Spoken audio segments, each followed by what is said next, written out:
Hi, everyone. Welcome to another episode of the Let's Talk Yoga podcast. As always, I hope you are doing great.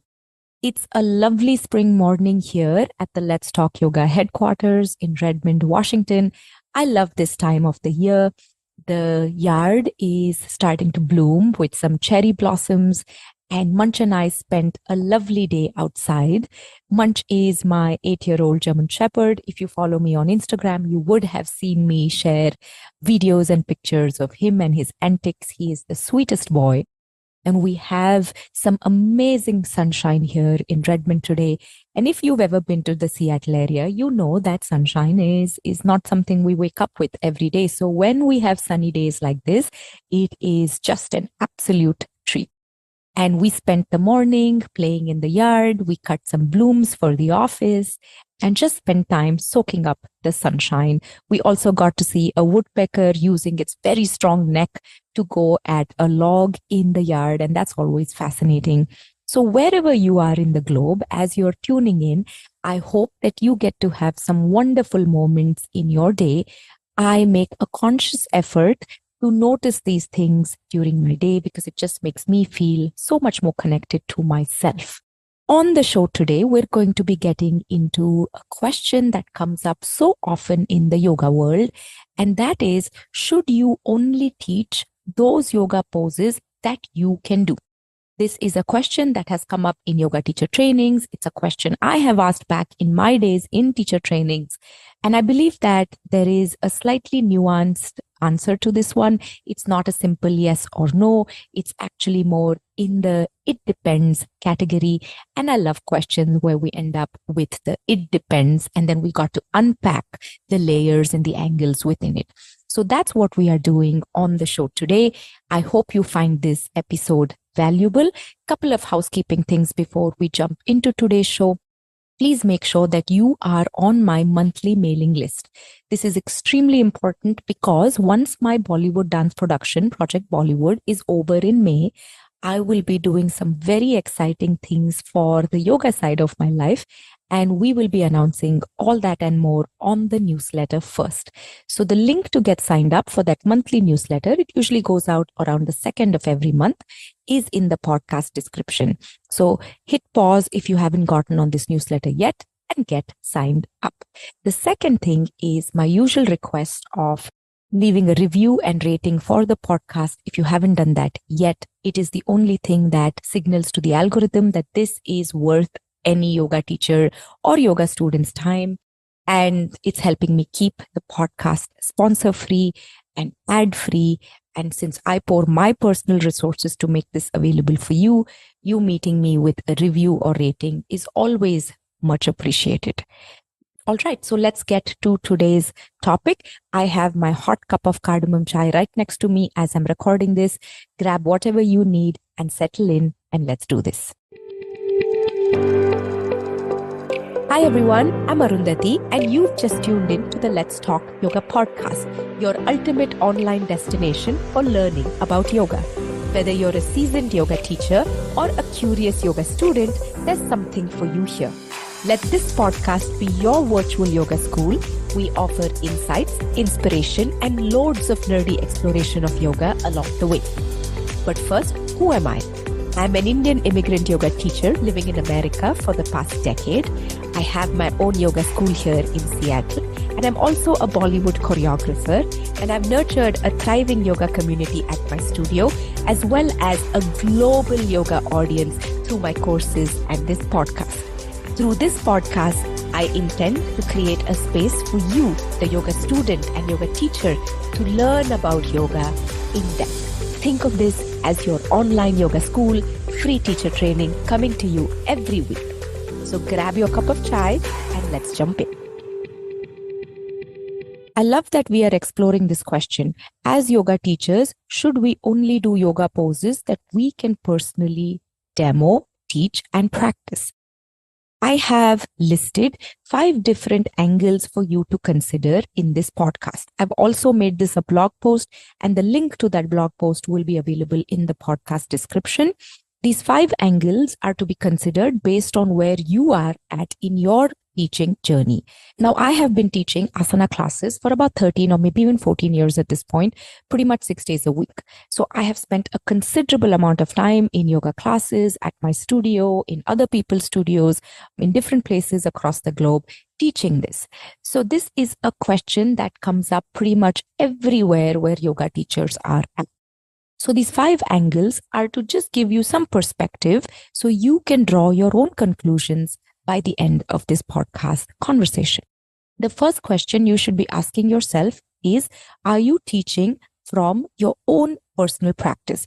Now, this is important, especially if you are a new teacher, that you teach only those poses that you are proficient in, that you have reached some level of effortlessness and ease, sthiram and sukham in your practice, and you have utmost clarity about.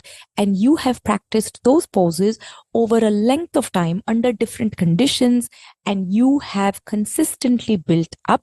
You don't just have the physical experience of doing the poses, but you also have this innate understanding of the mechanics of the pose in question, and you are able to tune it in a certain way based on who is practicing. So I believe personally that if you are a new yoga teacher, there is tremendous value in sticking to what you already know well. That way you can develop other teaching skill sets that will be required along the way, and you don't have the pressure of trying to teach something that is not yet in your physical experience. This will also help us stay in accordance with some yoga principles like Satya, Ahimsa, and Asteya, which I'll unpack in a moment. But if you are a new teacher, or you are trying to increase your confidence as a yoga teacher, I would encourage that you build your asana practice based on what you are absolutely proficient in and something that you can do effortlessly. It comes as second nature to you, and you want to recognize the stages of effort that it takes and any pitfalls that a student could run into while practicing these poses, and that will help build tremendous trust with the student, and it'll help build your own confidence. The second point here to consider is, are you living your own yoga in your teaching life? When you teach yoga poses that you habitually practice, you are living in accordance with some yamas and niyamas. For example, Satya, which is just truth in your own being and practice. Ahimsa, which is creating non-harm towards yourself and to others. When you practice in a way that is compassionate to yourself, it will also help build your students up in a certain way. There is also Asteya, where not stealing from yourself. There is this learning curve. There is this journey that we are all on as yoga teachers, and to not rob yourself of the journey to get to this particular place that you believe is valuable. There is also Santosha, contentment. On a given day, this is what you know, this is what you can do, and just being content with that while constantly aiming to grow. And also aparigraha, not mentally holding on to this image of what a perfect asana teacher should be like, and knowing that that's a constant evolution of a yoga teacher. So living your yoga while teaching is one of the most beautiful anchors that we can have. And I really hope that when you are a new teacher, you also put these living yoga yamas, niyamas front and center, because they are meant to go together. The third consideration for you here is what to do in the moments where life happens. For example, you could end up being injured. You might be recovering and being in postpartum, and your body will need to refrain from doing a few things. Or you could be going through another severely life-altering event. Could be the loss of a loved one, could be the end of a relationship, could be something else. So what do we do when the life happens moments? If you have an injury and for a certain amount of time, you cannot teach a pose or a set of poses, in those situations, you could lean on your past experience, on your past skill set of having done these poses repeatedly, having led others through these poses repeatedly, and teach based on that past experience. For example, in January 2023, I tore my ACL on the right leg and I was immobilized for a very long time. I couldn't bend the knee. I was in a brace from the top of my thigh to my ankle. I used to be on crutches. I went through surgery. My right knee had lost complete bendability. So it was like this stick that would not bend and had to go through physical therapy to teach the new ACL to bend and regain mobility in the knee and also strength because there was a lot of muscle atrophy over the months. Now, during that time, I have taught my classes with the help of a demo student and leaning on verbal cueing. It really got me in the zone of enhancing my verbal cueing. And I taught for many weeks and months like that. Now, remember, this is my studio. The community is very familiar with me. So there was a certain familiarity and comfort with which I could do this. I also took time off when I went into surgery and when I was recovering. I took 2 months off and my teachers subbed all my classes and I did not show up post surgery until I was cleared by my PT and doctor to go back into the studio. But I did teach for many months that year, only using one side of my body and demoing things on one leg, and also leaning heavily on verbal cueing and sometimes on demo students. But I only taught things that I had already done and had tremendous proficiency in during that phase. So if you ever have an injury and you have past experiences of a pose, you can lean on that. You can also lean on your community to be your demo and to hone your verbal skills to be able to get yourself and your students through the class. So there are life happens moments, okay? And that could be postpartum, it could be something else. As long as you maintain your professionalism, it will still have tremendous value in a yoga class. So that's when I would make an exception. When you cannot demo, but you have done it in the past, and you can lean on that to help your students move through it. Now, the fourth angle for you to consider here, and this is one of my favorite things, and I cannot believe 180 episodes in, we have not spoken about this yet, is you have to be just one step ahead of your students. I'm going to say that again because it is so potent. You, as a yoga teacher, need to be just one step ahead of your students. Okay? Remember this because it is very significant and it actually lightens the teaching load and journey. Early in my teaching journey, I was pushing myself hard to master things like handstand and arm balances, when honestly, most of my students at Aham Yoga were still struggling to do a Supta Pada Angushtasana or a well-formed Chaturanga. It was like I was trying to teach graduate school concepts to an elementary class, and no one really benefited from it. So what I would suggest is, as a yoga teacher, focus on where your students are actually at. Chart out reasonable milestones. The yoga industry sometimes glamorizes big poses like handstand, arm balances, inversions, you know that. But solid fundamentals will often serve students better in the long run. So when you are a yoga teacher with a little experience or a lot of experience, just know this. In every aspect of yoga, you have to be one step ahead of your students. And if you consistently do this, you are building yourself up in a wonderful capacity and it will serve you well. The final consideration for you here is to ask yourself, are you building engaging sequences and do you know how to use props efficiently? If you want to expand your teaching repertoire without risking overwhelm for yourself or your students, learn to create engaging yoga sequences and incorporate props effectively as well as playfully.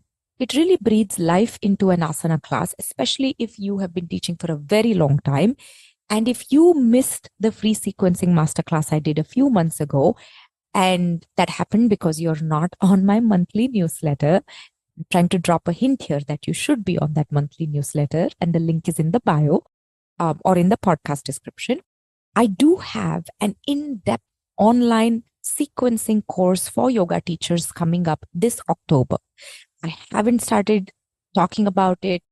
It's unofficial, but make sure you get on my wait list, and you can get on the 300-hour wait list to know more about the sequencing course. It will be a part of that. And there is such fantastic sequencing principles in there, simple things that I have applied and learned and refined for over 13 years. And I've made so many mistakes along the way that I have documented all of this, created a little system, a structure for you to benefit from. So your classes can be vibrant, they can be safe, they can be cohesive experiences for everyone. But sequencing and prop usage is one of the best things you could invest in as a long-term yoga teacher. So those are my 5 angles for you to consider. They are: teach from direct experience, stay aligned with your yoga ethics, that is your yamas and niyamas, learn what to do when the life happens moments. You only need to stay one step ahead of your students and meet them where they are at, and focus on improving your sequencing ability, especially understanding how to use props and use them in your sequences in a thoughtful manner. That's all I have for you today. I have some amazing solo episodes like this lined up that should have direct impact in your asana classes. Don't forget, after May, when my Project Bollywood show gets over, I have a bunch of amazing things happening summer and post-summer for my online yoga community right here at the Let's Talk Yoga podcast. Thank you for tuning in. As always, explore your practice. I hope you have a wonderful day, and I will see you next week. Take care. Bye-bye.